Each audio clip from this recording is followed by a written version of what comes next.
which did an analysis that it was very thought out what they did.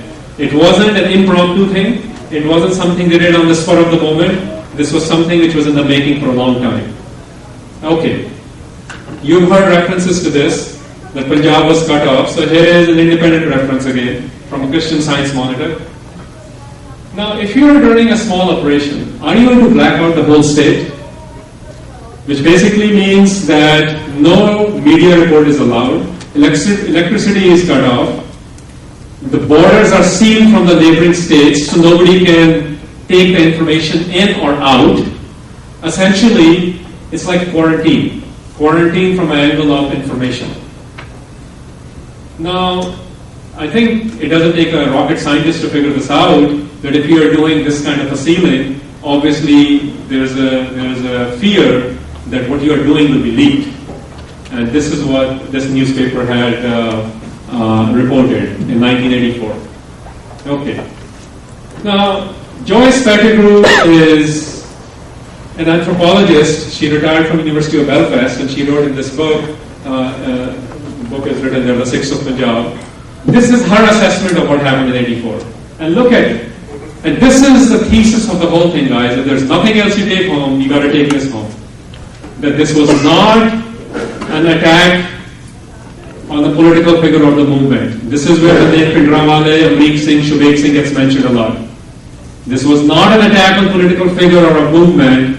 This was an attack to suppress a religion, to attack their heart, to strike a blow at their spirit and self-confidence. Why? Because they targeted every Sikh man, woman and child. There's no exception. Anyone they could kill, they basically had what we call blank check to go do whatever you want because there's going to be no accountability. And, there are references about how they were shot point blank.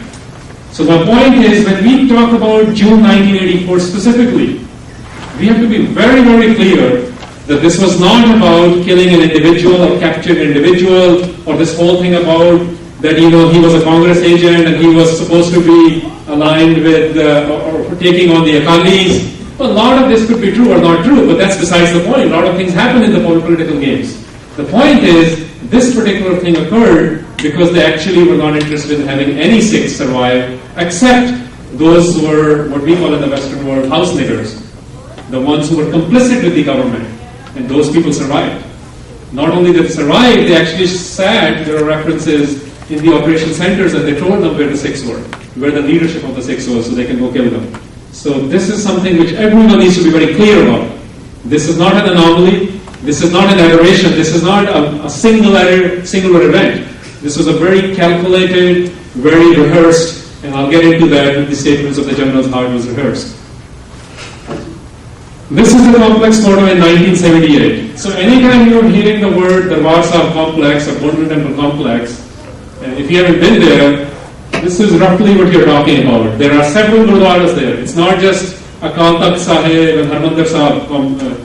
There are at least 15 other major historical events which are commemorated through gurdwaras there. There are two major sarovars.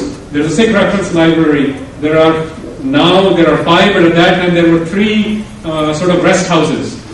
So this thing is like, if you've been to Italy or a Vatican complex, it's like a complex of Vatican, where there's a little bit of everything. It's not just a spiritual center, it's a political center, it's a civic center. It also was a center where people were coming to create political alliances through different parties. So what I'm saying is it's a hub of activity for the Sikhs.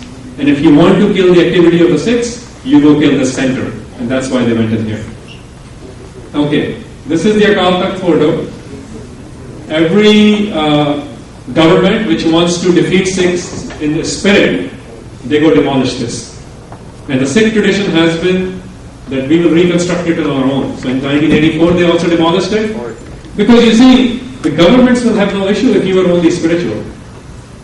The governments have issue when you become political. And this is nothing new. Guru Arjan was told the same thing by Jahangir. His memoirs have recorded in Tozak-e-Jahangiri that the message was sent to Guru Arjan that we are okay with your piri aspects. But this meaty business we don't like. So when Sikhs today talk about let's not be political, I get mind boggled, to be honest. How can you not be political? 4 of your 10 gurus, 4 of our 10 gurus were either assassinated or martyred because of political reasons. How can you say you're not political? It's a very, very misunderstood idea. What is politics? Politics is governance of life, and gurus were involved in all aspects of life, including spirituality. We have to keep that in mind, and this center represents that idea. The center, it might not be the most sophisticated, but it represents that sovereignty, the political sovereignty of the Sikhs. Okay, this is Ram Narayan Kumar. He has written this particular statement regarding the Warsaw complex. He basically saying it was envisioned and rehearsed in advance, in total secrecy, and the objective was maximum numbers of Sikh deaths. Okay, let's see what they did. I mean, the picture is not very clear, but basically if you look at the complex, it's full of blood and destruction. Now, government said their objective is to go capture few people who are separatists and terrorists, according to government. If you were doing that, and DC of Amritsar, by the way, at the time was Gurdev Singh Barar, he has a statement on record to the government saying if you really want to arrest him, we can go make that arrangements. The government did not acknowledge it, they still went inside because their objective wasn't to capture somebody, their objective was complete destruction. You got to keep that in mind again. Okay. S.K. Sinha, his name was mentioned earlier as well. This is his direct quote. And this is the most fascinating and interesting aspect. He claims the whole thing was rehearsed 18 months in advance. Now you tell me, if you're preparing something 18 months in advance, can you cite me what was happening a week before as an excuse to go inside? 18 months in advance, some people say, well, Pindramale went inside Akal Takht, that he shouldn't have done that, and that's why government went in there because they were misusing the place. He did not go inside Akal Takht 18 months in advance. Again, these are the kind of things which fascinate us, but they're complete lies. If you're practicing something in Doon Valley, in the Chakrata region, and you have 18 months of preparations with mock models and using paramilitary troops, how the heck can you cite things which would happen a month or a week before June 84? This general obviously was removed because he refused to go implement this attack. And I mean, look at it. He basically saying rehearsals of commandos, raid near Chakrata in Doon Valley, and eventually another training involving aviation research center commandos was given in Sarsavari area, including helicopters and gunships. So this is serious business, guys. Don't let anyone fool you that this was to go capture 1 or 2 or 30 or 40 people. There was nothing like that. Those people were not even in the Warsaw area when the planning started. And you might ask yourself a question, why was this being done? I mean, that's not the topic today, but I'll give you something to think about. Something from contemporary politics.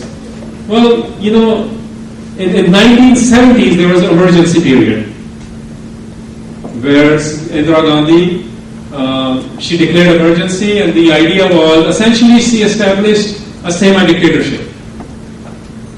And on the record, not a single political party protested. Not a single political party.